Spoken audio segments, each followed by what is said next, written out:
Fiodar Kazhamiaka. I butchered that, I'm sure. Fiodar holds a PhD from the University of Waterloo on batteries and energy systems. He's a postdoc at Stanford, or did one, on research management and computer systems, and now works at Microsoft on cloud efficiency and sustainability. So we're looking forward to your talk. Hi, everyone. I was invited to just round out this panel, and I'll just introduce myself so you can ask me some questions.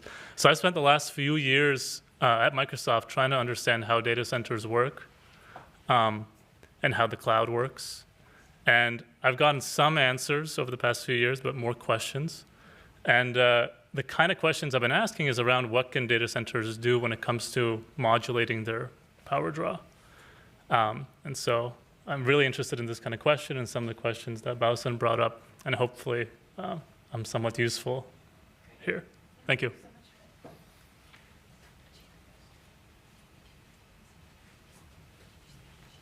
Okay, energy demand of compute workloads is rapidly growing. What could be the future relationship look like, or between workloads and energy systems they rely on? So these are questions that were emailed in. You want to take that? Microsoft? I can start. I think one of the things we're seeing is when we go to grids and ask for energy or ask for power capacity, which is really the nature of the contract, some places are saying no. Places like Ireland have deprioritized kind of expansion of data center capacity in their grid because it's already such a huge piece, and because they need that power capacity for all the other industries that they support. And you build a data center there, you employ a relatively small number of people per megawatt to run that show, versus some other industry might be providing much more employment opportunities. So there's very good reasons for why they're doing this. But another thing grids are saying is, hey, right, and Baosen, you showed this with your graph, right? We really care about that peak piece, right? So occasionally, right, if you're able to reduce your power, if you have some flexibility we can tap into, okay, now you can have that power, right? But you have to agree to some contract that says once in a while, right, some bounded number of times per year, I'm going to ask you to reduce your power by, again, some amount. And so what data centers have been trying to figure out is how much can we do and how painful will it be for us to reduce that power, right? If you ask any engineering group at Microsoft, they'll say, that power is precious to us, we need it, don't touch it. It's worth a lot more to us, we'll pay any penalty you want in those random times, but keep it, right? It's because that power is providing a lot of value through selling VMs to customers, and what are customers doing with that? Well, there's some services to various users and so forth. What can we do with all this, right? Well, I think the grid should be able to come and tell us, because we're a pretty smart load, right? It's like not this huge monolith, a data center. It's like millions of virtual machines running, supporting thousands, tens of thousands of virtual machines and customers. I think if we're able to kind of look carefully at what everyone is doing, and Meta as a company does this really well, right? Meta does not require a lot of reliability from the power system. They build data centers without uninterruptible power devices. If stuff fails on the grid, what they do is fail over to other data centers, to other places. Meta can do this because they own the data center and they own the workloads running on top of them. So they have really tightly integrated control into how everything happens. They've also looked into things like degrading the level of service they provide, right? Maybe on Instagram, like a slightly blurrier picture loads for a few seconds because there was some blip in the power system that caused them to have to fail over. So I think looking more deeply into these kind of opportunities is going to help data centers evolve into the next few decades of what the power grid will start asking for. And I think there's a lot of opportunity in this space for researchers to have impact.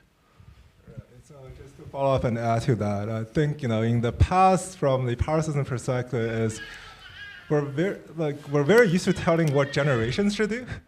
load used to be just some number that we have to meet 100% or 99.999% of the time, right? We haven't thought about what to tell load. Right? We do have demand response, but those are more suggestions, like could you reduce your load? It's not a contract that you have to do something. So it's sort of chicken egg problem of the grid waiting for data centers to say, well, how much money do you think you need to be back off this? And data center waiting the grid to say, well, how much money will you charge us? Right? We don't back off this. So they're sort of waiting for each other to come up with a number, and I don't think we're yet at a way to agree upon a number yet. But I totally agree that there's a lot to be done here. I think the data center demand is not as bad as something you're hearing around. It's really about capacity, but data center can move their capacity. It's a question of figuring out how to do this. Did you want to say something? To contribute to this. Okay, so Except the demand response is in process. I mean, the big paper mills, along the Columbia, they have contracts with BPA, with Bonneville Power Administration, to up and down when they need it. But yeah, it's very small compared to what data centers would do. Okay, so the next question I think is, again, that was sent in by the group is there a global collaborative approach? That is, does the panel see countries pooling energy resources for AI and other style treaties that govern how much energy countries could tap for AI or the emissions they could emit? Well, you want to start with Jim, and then we'll go through the panel. Yes, that's up your alley.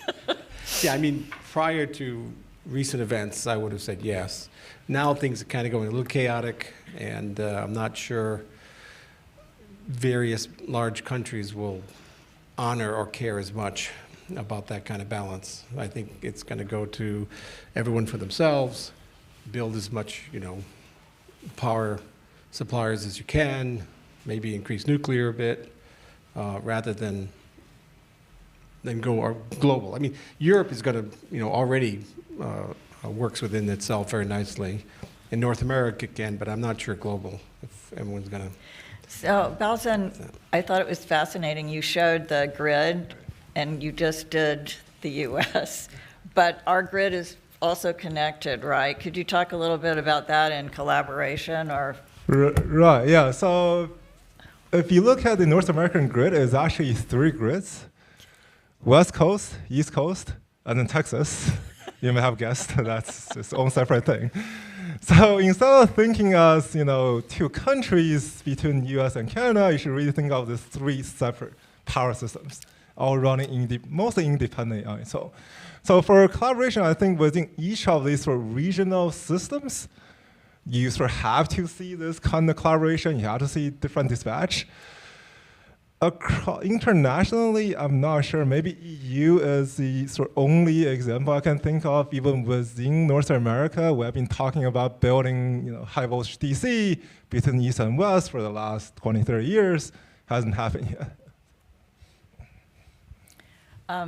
Fiodar, I guess the point I would like to ask you about is Microsoft is an international company, right? So do you see Microsoft or businesses being able to work around something that government policy cannot? Does that make sense? A little bit. You can imagine a country that is, energy resource poor might not be able to host many data centers. Places like Singapore come to mind, really small, really limited in terms of their power capacity. But they don't have to do all their computation locally, right? So they can kind of contract us to go and build data centers elsewhere and promise to then go and use all that capacity that we enabled for them. So, software as a service, computations, model, AI as a service, these are all really nice units of business that we can kind of move around the world globally. It doesn't require us to be tied to having that energy produced locally. So that's really the only thing that comes to mind. I'm not sure if you had another angle on this for me to think about. I was just curious because I think they were working more towards the government aspects, but, you know, internationally, I think Microsoft could make some changes. But anyway, the next question is, what needs to change and how the U.S. views energy policy to be better prepared for enabling AI?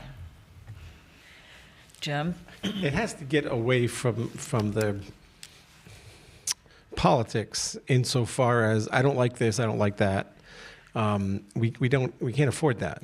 I mean, you know, if you remember that the energy growth curves for all the things, you know, fossil fuels dominates so dramatically. You can't say, oh, I don't like wind, or I don't like nuclear, I don't, you know, that's it. So you need to kind of get away from that and start building systems that are coherent, especially nuclear, because it's the most reliable, and just build them. And then, you know, high voltage transmission lines, you're not going to do any of this without that. So you need to streamline the regulatory process, and you can't let I hate to say this, but you can't let every party be able to kill something, or we'll never do anything. Baosen, Yes, you talked a little bit about the three parts of the grid. Right. Could you talk about that in the political? Yeah, I'll echo that. I think we shouldn't, you know, pick winner losers, right? On what energy we need. It's really all of the above, right? Whatever we have, whatever we can build, whatever makes sense, we should let in. You know, both, you know, right? So we shouldn't say, you know, wind and solar is bad. We don't want that. But we shouldn't also say, oh, gas is bad or nuclear is bad. We don't want. We just want wind and solar. So whatever we have, when we can build, and really to do things faster. So now, if you look at, you know, there's something called interconnection queue. You have to submit your plan to that queue. If you want to build a new power plant, that queue could take 7 years between when you submit when you can actually start building. Right? We really need to speed that process up, and we need a sort of better, more coherent way to do this on queuing process. Right now, just you're one by yourself. You submit something, you know, you hope you'll get clear in 5 years. We should really look at this. Yeah. Yes, Rhonda. Probably mostly for Jim. You showed. She works for Seattle City Light. So I'm Rhonda Straw, I work for Seattle City Light, and I was a College of Civil and Environmental Engineering PhD student, and now I have a PhD. So this is the path. You can get to Seattle City Light eventually.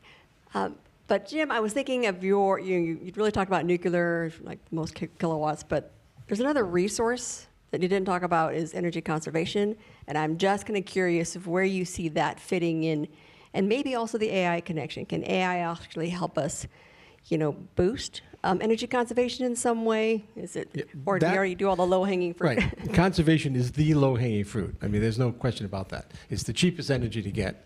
And AI, of course, can be wonderful for that. Sorry, I'm getting old. I forgot the last thing I was going to mention about that. Well, go on. I'll come back to it. Can you speak to the issue of nuclear waste? Is there like a lag between the use of nuclear and the deaths and the impact on the environment that we're not taking account of? Nope, it's completely political. And this is actually my main thing. Nuclear waste, piece of cake. It's easy, it's never killed anyone, we know exactly where to put it, won't take a dime of taxpayers' money to do it, we're just not allowed to do it. And it's not Yucca Mountain. Yucca Mountain's a crappy place. You would never want to put anything there. But it was just because Jim Wright from Texas was the Speaker of the House in 1987. I mean, the politics dominate this, okay? There's not much nuclear waste to speak of. I mean, it's really a trivial amount. It's 1 million times less than coal waste. Because the energy density of nuclear fuel is so much higher. But again, does anyone know of the deep geologic nuclear repository we have in New Mexico that's been operating for 25 years? Who knows that? No one knows this. Oh.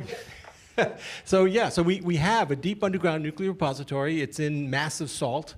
Takes water 1 billion years to move an inch in that rock. That's where you want to put something, 6,000 feet of it.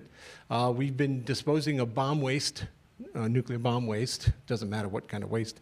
It was designed and built for everything. And it's 16 square miles set aside. When the present mission is done, it'll use 1 square mile. We have enough enough capacity in this small single site. There's not enough nuclear waste to justify 2 repositories. You just need 1. There's hardly any of it.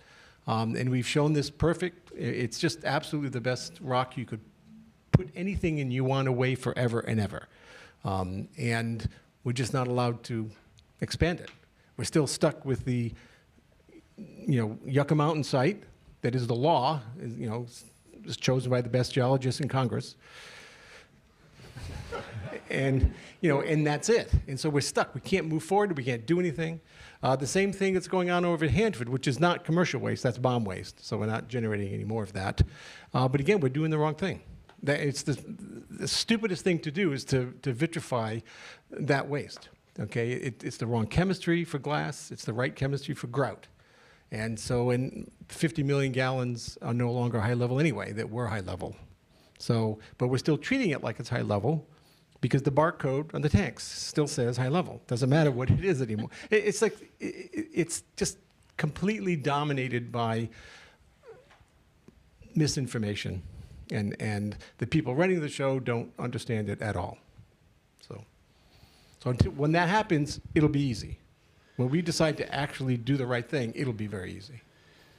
So maybe I can ask a follow-up to that. What does, if you look at these power balances, it's always some, a buffet of different structures, whether it's renewable, wind, hydroelectric. What does it look like if you went full nuclear across the board? It'd be pretty easy. Again, we haven't certainly enough uranium. And if we get to the thorium reactors, we have 3 times as much thorium as uranium on Earth.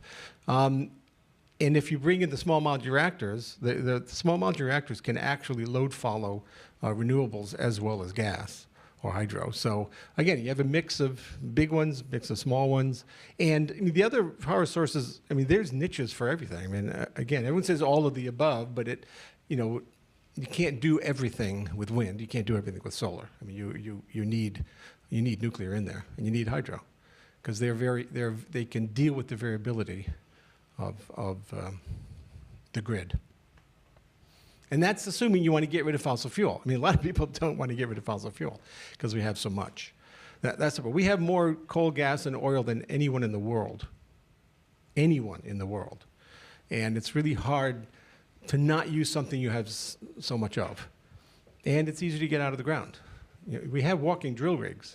Do you know that? We have drill rigs that pick themselves up and walk to the next site. Okay, now how do you compete with that? That's insane. It's kind of cool from a science fiction standpoint, but it's horrible from an environmental standpoint. So it's just too easy. So Baosen, I wanted to put this to you. If we went full nuclear, as he has asked about that, how hard is that to get that power from all those nuclear power plants to AI centers and just to the general public? So I'll say to AI, it may be easier depending where the data centers are. To say Seattle may be more challenging just because we don't have transmission capacity. So you look at Seattle City Light is a very compact service area. And the challenge there is really getting power from server to the city. So you think UW, right? So UW is a peak load of about 55 megawatts. Our transformer has a capacity of maybe 60 megawatts. So we're very close. And it's not a question there of whether you have the energy, it's whether can you can the electron go from one place to another place. So if you build something like solar or storage, then there it is sort of much easier to put it in a city rather than build big transmission, right? Build sort of high voltage transmission lines. So I think we should look at for each kind of load what makes most sense. Now, there's been a bunch of data centers going in near Boardman, Oregon, and there's also a bill now before the state legislature of Oregon to build a small modular reactor right next to those data centers, which will simply power them. So you don't need a lot of transmission if you co-locate a small modular reactor with the data center. Right, yeah, so if you can co-locate things and if it depends on how you can reliability, so I think Microsoft may want reliability of 3 nights, 4 nights for data centers. I'm not sure nuclear is there yet, depending on maintenance and fuel. So that's a lot of times why, you can talk more about this. Data centers are back off with storage and on-site generation. So. Yeah, we have a lot of backup generation devices that we can kind of tap into.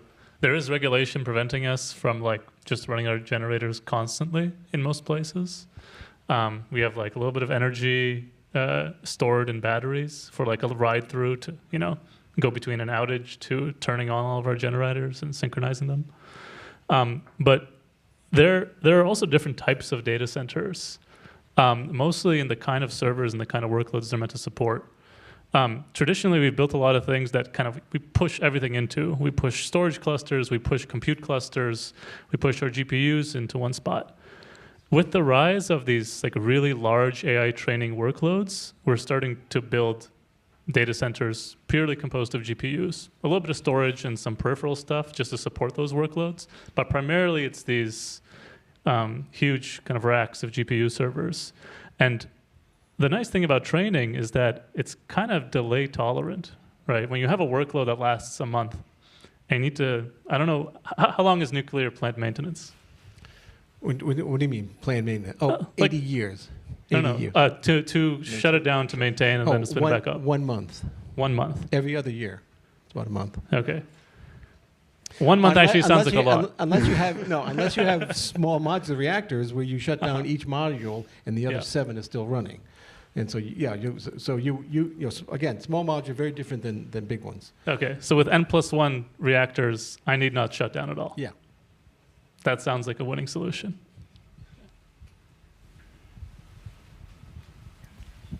I had a question about how the grid works. Baosen, you showed on this really short time scale, like the drop in kind of instantaneous demand during training workloads. And then we heard a couple of times about the intermittency of renewables. And this seems like there'd be maybe a market for not a producer or a consumer, but like a arbitrage company in the middle that provides liquidity. And Yes. do these things exist on these various timescales? What's the state of this? There is a market. It's called the regulation market, frequency regulation market. It exists on the scales, but so the fast market is on the scale about 4 seconds. So what happens is the system operator will send you a signal saying, I need you to do this for the next 4 seconds. You follow that, you make money. This is what most grid scale storage do, actually. So if you go to a place like PJM, which is the middle of the country, it's about 80% battery storage following this, which makes perfect sense, right? It's not a net energy. You don't produce net energy. You just sort of try to balance this out. So, fast, so slower than 4 seconds, we have markets. There's a lot of different type of markets at different time scales trying to do this. Faster than that is more sort of local control. You have to react faster than that. Yeah, really interesting. Thanks. Okay, thank you. I'd like to thank all the panelists.